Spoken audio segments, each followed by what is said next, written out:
আসসালামু আলাইকুম। সুপ্রিয় বন্ধুরা, যাদের ছাদে ড্রাগন গাছ রয়েছে তাদের জন্য এখন একটি খুবই গুরুত্বপূর্ণ সময়টি এখন জানুয়ারির একেবারে শেষ, ফেব্রুয়ারি শুরু হতে যাচ্ছে। এই সময় গাছে কিছু প্রয়োজনীয় খাবার সরবরাহ করতে হবে। গত নভেম্বরের মাঝামাঝিতে আমরা গাছে কিছু খাবার প্রদান করেছিলাম এবং তখনই বলেছিলাম যে আগামী ফেব্রুয়ারি মাসে আমরা আরেকবার গাছে সার প্রয়োগ করব। তো এই সময়টি জানুয়ারির শেষ সপ্তাহ থেকে ফেব্রুয়ারির 15 তারিখের মধ্যে করে দিতে পারলে ভালো হয়। আর আপনারা রয়েছেন গ্রিন রুফ গার্ডেন চ্যানেলের সাথে। এখানে দেখুন আমার ছাদের বাগানের গাছে বেশ কিছু ড্রাগন গাছ রয়েছে এবং এগুলোতে নতুন নতুন কষি বেরিয়েছে। এখানে যে ডালটি দেখতে পাচ্ছেন কষিটি বড় হয়ে গিয়েছে এবং বেশ স্বাস্থ্যবান একটি ডাল। এখানে দেখুন নতুন করে আরো বেরোচ্ছে। তো আমার গাছগুলোতে বেশ নতুন নতুন ডাল ছাড়ছে, উপরের দিক দিয়ে যেমন ছাড়ছে, একেবারে নিচে গাছেও রয়েছে। এখানে দেখুন বেশ কিছু ডাল বেরিয়েছে, কোনোটা এখনো কুশি পর্যায়ে রয়েছে। তো এগুলোকে খুব ভালোভাবে যদি আমি বড় করতে চাই, এগুলো থেকে যদি খুব ভালো ফলন আমি চাই, তাহলে অবশ্যই এই সময়ে আরেকবার একটু পরিচর্যা করতে হবে, অর্থাৎ আরেকবার একটু হার্ড খাবার আমরা দেব। তো হার্ড খাবারগুলো দেওয়ার জন্য আমরা ইতিমধ্যে সংগ্রহ করে ফেলেছি। এখানে দেখুন খাবার দেওয়ার আগে আরো কিছু গুরুত্বপূর্ণ কাজ রয়েছে ড্রাগন গাছের, সেটি এর আগেও আমি আলোচনা করেছিলাম। সেটি হচ্ছে ডাল যে ছাঁটাই। এখানে অপ্রয়োজনীয় যে সমস্ত ডাল ছিল পুরনো, সেগুলো আমরা নভেম্বর মাসে ছাঁটাই করে দিয়েছি।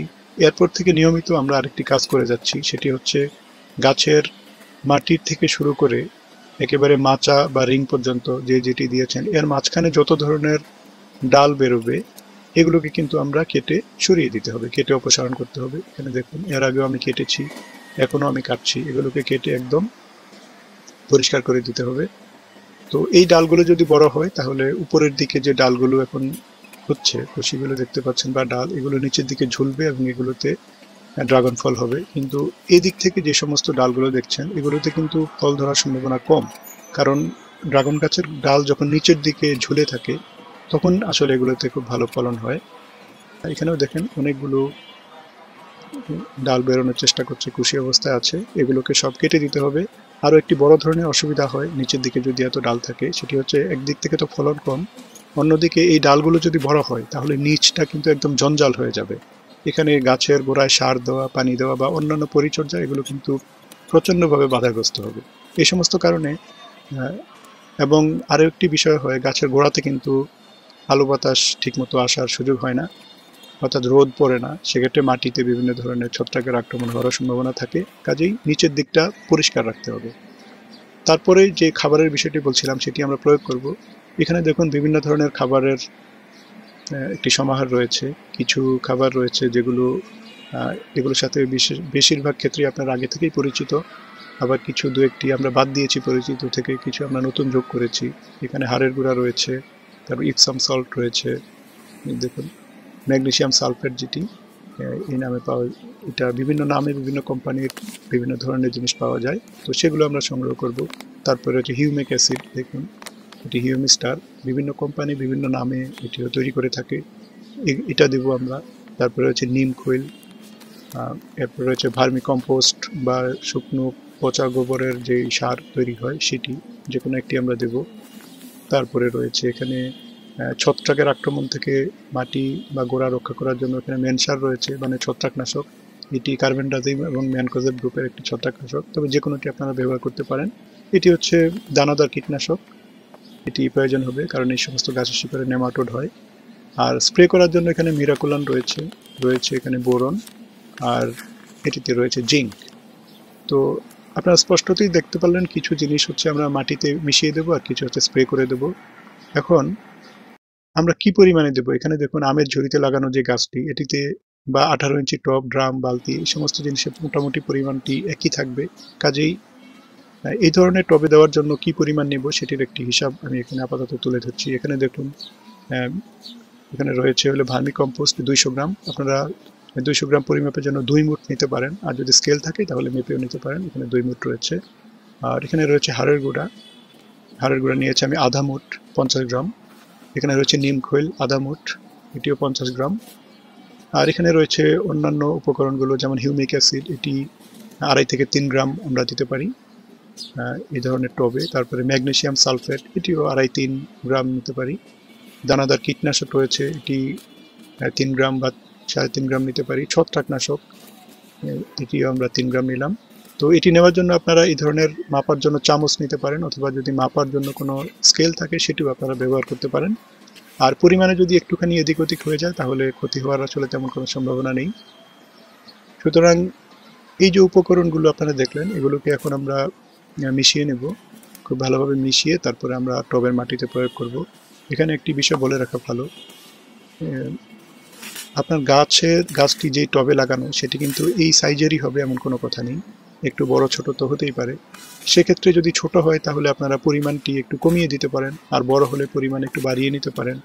গাছের সংখ্যা যদি বেশি হয় তাহলে এই আনুপাতিক হারে উপকরণগুলো বেশি করে মিশিয়ে নিতে হবে, সেভাবে আপনারা তৈরি করে নেবেন এবং আপনারা এটি গাছে প্রয়োগ করবেন। তো এখানে দেখতে পাচ্ছেন আমের ঝুড়িতে লাগানো আমার যে গাছটি রয়েছে, এটিতে কিন্তু গত নভেম্বরের মাঝামাঝিতে আমরা খাবার প্রয়োগ করেছিলাম, এবং এরপর থেকে মাঝে মাঝে পানি দিয়ে আমরা মাটির আর্দ্রতা ঠিক রেখেছি, এবং এতে করে প্রচুর পরিমাণে গাছে কিন্তু শিকড় রয়েছে।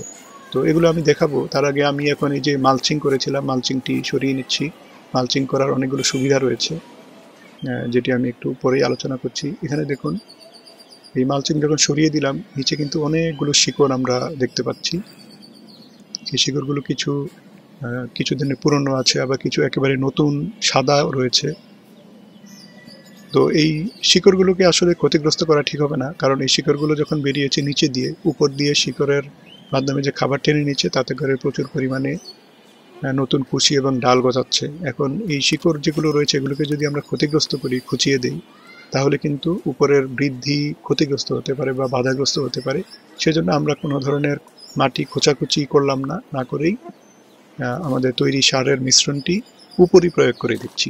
এখানে দেখুন সুন্দরভাবে আমরা উপরিভাগে এগুলোকে প্রয়োগ করে দেব, এই দেখুন।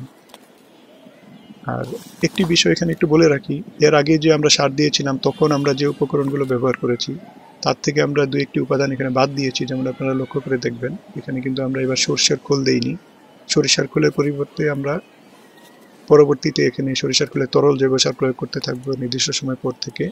আর আরেকটি জিনিস আমরা বাদ দিয়েছি, সেটি হচ্ছে শিংকুচি। এই দুটি উপকরণকে আমরা বাদ দিয়েছি, দিয়ে আমরা এই সারটি এখন দিয়ে দিলাম।